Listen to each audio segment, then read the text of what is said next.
మా అనుభవం అని కాదు. ఆయన భగవంతుడిని నమ్మినప్పుడు ఎవ్వరికైనా ఇదే అనుభవం ఉంటది. ఆ సమయానికి ఆయన గుర్తు రావాలి అనంటే ఆయన పట్ల ఆ ప్రేమ అన్నది ఉండాలి.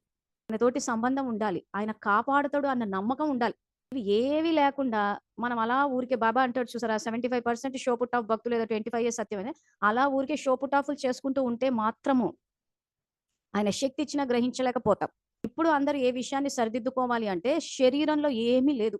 ఎందుకంటే శరీరంలో నుంచి ఆత్మని తీసేసామంటే ఇదొక శవం అసలు. ఆత్మ స్త్రీ శరీరంలో ఉన్నా, పురుష శరీరంలో ఉన్నా, మనము భగవంతుని తలుచుకుని ప్రేమతో తలుచుకునే దాన్ని బట్టి, నమ్మకాన్ని బట్టి నడుస్తదక్కడ.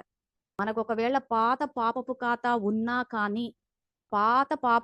గూడా ఉన్నా కానీ, వర్తమానంలో ఆయనను తలుచుకుంటే ఆటోమేటిక్‌గా ఇప్పుడు మనం వాడుతున్న పదం యోగరూపీ కవచం గాని, అది ఎవరు తలుచుకున్నా గాని ఆయన శక్తి ద్వారా రక్షణ అన్నది కలుగుతది.